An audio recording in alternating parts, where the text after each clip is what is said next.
ಸರಸ್ವತಿ, ಎಷ್ಟೊತ್ತು ಅಂತ ಚಂದ್ರನ್ ನೋಡ್ತಾ ಇರ್ತೀಯ?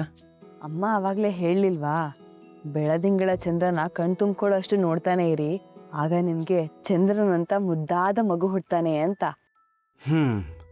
ನೀನು ನಿನ್ನ ಬೆಳದಿಂಗಳ ಚಂದ್ರನ್ನ ನೋಡ್ತಾ ಕೂತಿರು, ನಾನು ಮಲಕ್ಕೋತೀನಿ. ರೀ ರೀ ರೀ ತಡೀರ್ರಿ. ಏನ್ರೀ? ಮಾವಿನಕಾಯಿ. ಬಯಕೆ ನಿಂದು, ಮಾವಿನಕಾಯಿ ತಿನ್ಬೇಕಾಗಿರೋದು ನೀನು. ತಿನ್ನು. ರೀ ರೀ ರೀ ತಡೀರ್ರಿ. ಏನ್ರೀ? ಅಮ್ಮ ಆಗ್ಲೇ ಮಾವಿನಕಾಯಿ ನನಗೆ ಕೊಡದೆ ತಗೊಂಡು ಹೋದ್ರು. ಯಾಕೆ ಹೇಳಿ? ಯಾಕೆ? ಬಸರಿಯ ಮೊದಲ ಬೈಕೆ ಬೆಳದಿಂಗಳಲ್ಲಿ ಪೂರೈಸ್ಲಿ ಅಂತ. ಅಷ್ಟೇ ಅಲ್ಲ, ನಿನ್ನ ಗಂಡನೇ ತಿನ್ನಿಸ್ಲಿ ಅನ್ನೋ ಉದ್ದೇಶನೂ ಇರುತ್ತೆ.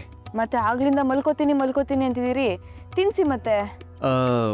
ಇದು ಕೋರಿಕೆನಾ ಆಜ್ಞೆನಾ? ಯಾವುದೋ ಒಂದು, ತಿನ್ಸಿ ಬೇಗ.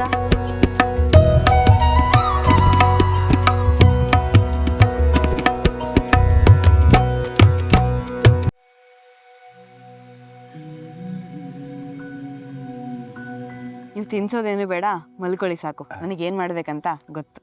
ಏನ್ ಮಾಡ್ತೀಯಾ? ನನ್ನ ಹೊಟ್ಟೆಲಿರೋ ಮಗನಿಗೆ ಹೇಳಿ ನಿಮ್ಮ ಅಪ್ಪನ ಹತ್ರ ಮಾತಾಡಿಸ್ಬೇಡ ಅಂತ ಹೇಳ್ತೀನಿ. ಅಯ್ಯಯ್ಯೋ, ಹಾಗೆಲ್ಲ ಮಾಡಬೇಡ. ನಿನ್ ಜೊತೆ ಮಾತಾಡ್ದೆ, ಮಗು ಜೊತೆ ಮಾತಾಡ್ದೆ ನನ್ನ ಕೈಲಿರಕ್ಕಾಗಲ್ಲ. ಹೌದು, ಆವಾಗಿಂದ ಮಗ ಮಗ ಅಂತಿದೀಯಲ್ಲ, ನನಗೆ ನಿನ್ನ ಹಾಗೆ ಇರೋ ಮುದ್ದಾದ ಮಗಳು ಬೇಕು.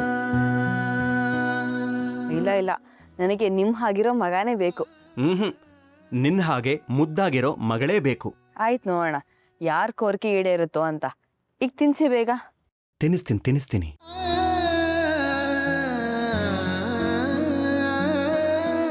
ಇದು ನಿನ್ಗೆ, ಇದು ನಿನ್ ಹೊಟ್ಟೆಲಿರೋ ಮಗುಗೆ.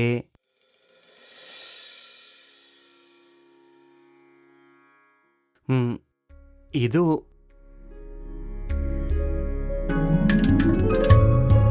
ಸರಸ್ವತಿ, ಯಾಕೆ ಈ ತಂಪೊತ್ತಲ್ಲಿ ಕಣ್ಣೀರು ಹಾಕ್ತಾ ಇದೀಯಾ? ನನಗೆ ಒಂದು ಆಸೆ. ಒಂದೇನು, 100 ಹೇಳು. ನನ್ನ ಕೈಲಾದ್ರೆ ಖಂಡಿತ ಮಾಡ್ತೀನಿ.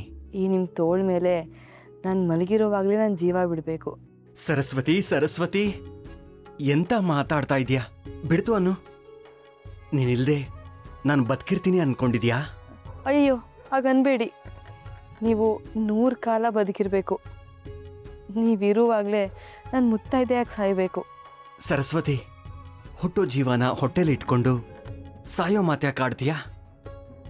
ನೋಡು, ನಾವಿಬ್ರು ಹೀಗೆ ಗಂಡ ಬೇರುಂಡದ ಹಾಗೆ 100 ವರ್ಷ ಬದುಕಿರ್ತೀವಿ, ಬದುಕಿರ್ಬೇಕು.